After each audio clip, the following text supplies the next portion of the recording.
مسجد الحرام مکۃ المکرمہ اور مسجد النبوی مدینہ المنورہ سے خطبے کا اردو ترجمہ کے لیے ہمارے سوشل نیٹ ورک کو فالو کرنا نہ بھولیں اور اپنے دوست احباب کے ساتھ بھی ضرور شیئر کیجیے۔ خطبہ جمعہ مسجد الحرام، تاریخ 8 شعبان 1446 ہجری بمطابق 7 فروری 2025 عیسوی۔ موضوع رب کی قوت اور بندے کی کمزوری۔ خطیب فضیلت الشیخ فیصل غزاوی حفظہ اللہ، ترجمہ حشر الدین مدنی۔ تمام تعریف اللہ کے لیے ہے، ہم اس کی حمد کرتے ہیں، اس سے مدد اور مغفرت چاہتے ہیں۔ ہم اللہ کی بارگاہ میں اپنے نفسوں کی برائیوں اور اپنے برے اعمال سے پناہ لیتے ہیں۔ اللہ جسے ہدایت دے اسے کوئی گمراہ کرنے والا نہیں، اور جسے گمراہ کرے اسے کوئی ہدایت دینے والا نہیں۔ میں گواہی دیتا ہوں کہ ایک اللہ کے سوا کوئی معبود برحق نہیں، اس کا کوئی شریک نہیں، اور میں گواہی دیتا ہوں کہ محمد اس کے بندے رسول ہیں۔ اللہ درود نازل کرے آپ پر اور آپ کے آل و اصحاب پر، اور بہت زیادہ سلامتی نازل کرے۔ اے مؤمنو، اللہ کا کما حقہ تقوی اختیار کرو، اور تمہیں موت نہ آئے مگر اس حال میں کہ تم مسلمان رہو۔ اما بعد، ہر مومن کے عقیدے میں جو چیزیں مقرر ہیں ان میں سے یہ ہے کہ تمام چیزیں اللہ کے قوت و غلبہ اور طاقت و سلطان کے ماتحت ہیں، جیسا کہ اللہ تعالیٰ نے ہمیں اس کی اطلاع اپنے محکم بیان میں دی ہے کہ تمام طاقت اللہ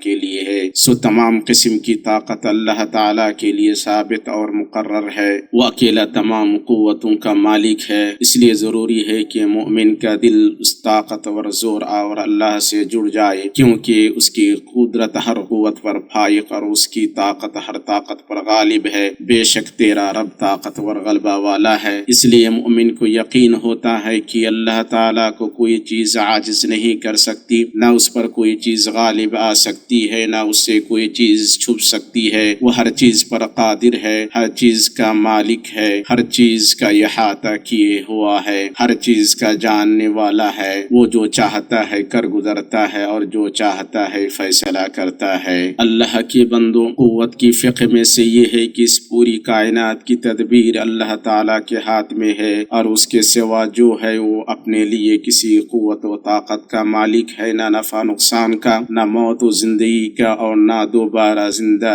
کرنے کا۔ تو وہ کیسے دوسروں کے لیے ان باتوں کا مالک ہو سکتا ہے؟ قوت کی فقہ میں سے یہ ہے کہ مخلوقات میں سے جو بھی اپنی قوت پر نازع ہوا، اسے عظیم سمجھا اور اس پر بھروسہ کیا، وہ ناکام اور ہلاک ہوا۔ ابن کثیر رحمہ اللہ نے کہا، اللہ تعالیٰ نے فرمایا، اور رہی بات عاد کی تو اس نے بغیر حق زمین پر تکبر کیا، یعنی زیادتی کی، سرکشی کی اور نافرمانی کی، اور کہا کون ہے جو ہم سے زیادہ طاقتور ہے، یعنی اپنی مضبوط ساخت اور قوتوں کو جتلایا اور سمجھا کہ وہ ان کی بدولت اللہ کے عذاب سے محفوظ ہو جائیں گے۔ کیا انہوں نے نہیں دیکھا کہ وہ اللہ جس نے انہیں پیدا کیے وہ ان سے زیادہ طاقتور ہے؟ یعنی کیا وہ اس ذات کے بارے میں نہیں سوچتے ہیں جس کی دشمنی کا مظاہرہ کرتے ہیں؟ وہ صاحب عظمت اللہ ہے جس نے چیزوں کو پیدا کیا اور ان میں انہیں اٹھانے والی طاقتیں ودیت کی، مگر انہوں نے اس جبار سے دشمنی کا مظاہرہ کیا، اس کی آیات کا انکار کیا، اس کے رسول کی نافرمانی کی۔ اس لیے اللہ تعالیٰ نے فرمایا،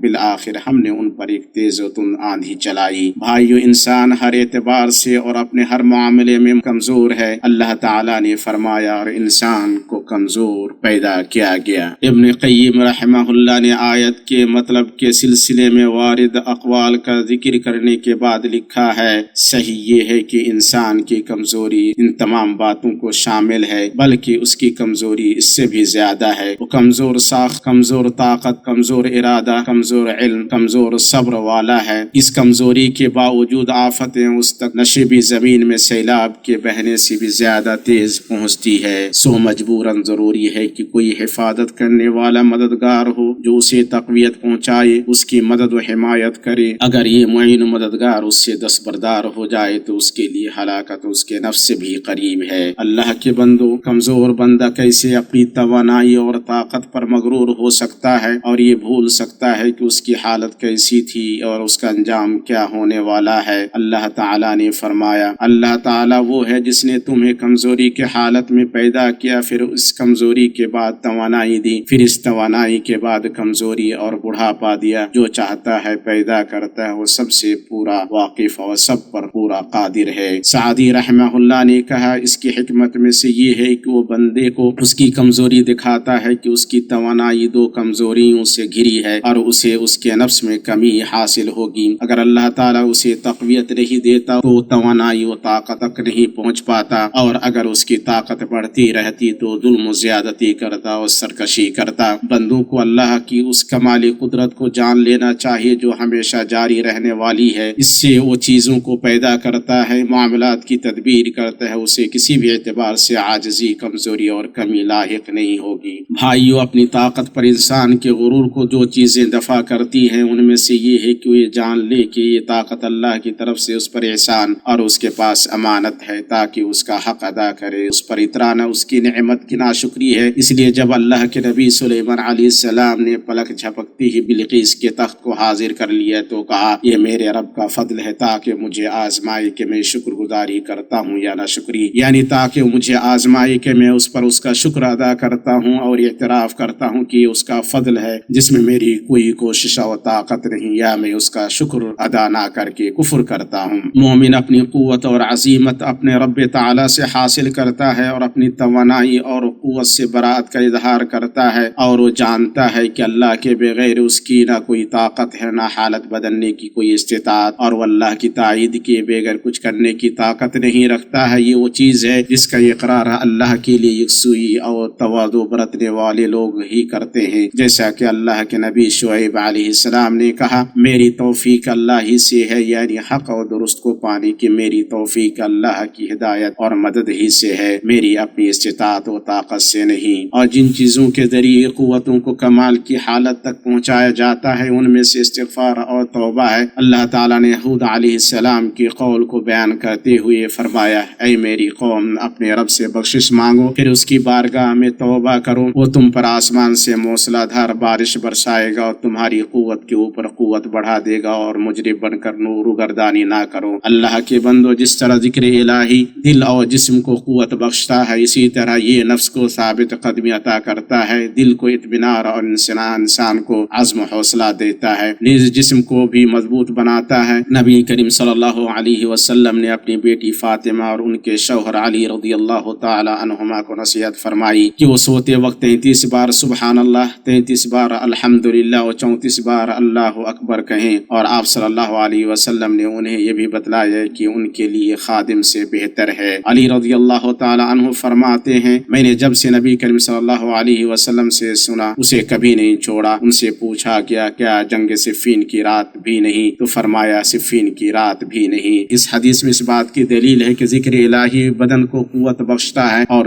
اس ذکر کی برکت سے جسم کو طاقت حاصل ہوتی ہے۔ شیخ الاسلام ابن تیمیہ رحمہ اللہ فرماتے ہیں جو شخص سونے سے پہلے تسبیح کرنے کا عادی ہو اسے اپنے امور کی انجام دہی میں چستی اور قوت حاصل ہوتی ہے اور عبادت میں بھی طاقت ملتی ہے۔ اللہ کے بندو، مومن اپنی قوت اور مدد بلند و برتر اللہ سے حاصل کرتا ہے۔ اگر اس کا دل اسباب پر بھروسہ کرے تو اللہ اسے انہی کے سپرد کر دیتا ہے، لیکن اگر وہ رب اسباب پر اعتماد کرے اور اسی پر توکل کرے تو اللہ اسے کبھی بے یار و مددگار نہیں چھوڑے گا۔ یہی بات عبداللہ بن رواحہ رضی اللہ تعالی عنہ نے اپنے ساتھیوں کو یاد دلائی جب انہوں نے فرمایا اللہ کی قسم ہم لوگوں سے نہ تعداد سے، نہ ساز و سامان اور نہ ہی کثرت سے لڑتے ہیں، بلکہ ہم اسی دین کی قوت سے لڑتے ہیں جس کے ذریعے اللہ نے ہمیں عزت بخشی ہے۔ چنانچہ مومنین اپنی کسی طاقت کا اعتبار نہیں کرتے چاہے وہ جتنی زیادہ ہو، اور نہ ہی اپنی تعداد اور ساز و سامان پر مغرور ہوتے ہیں، نہ ہی ان پر مکمل بھروسہ کرتے ہیں، حالانکہ انہیں روحانی اور مادی طاقت کے اسباب اختیار کرنے اور کمزوری تسلیم نہ کرنے کا حکم دیا گیا ہے، جیسا کہ اللہ تعالیٰ نے فرمایا اور ان کے مقابلے میں جس قدر تم سے ہو سکے قوت اور گھوڑے تیار رکھو۔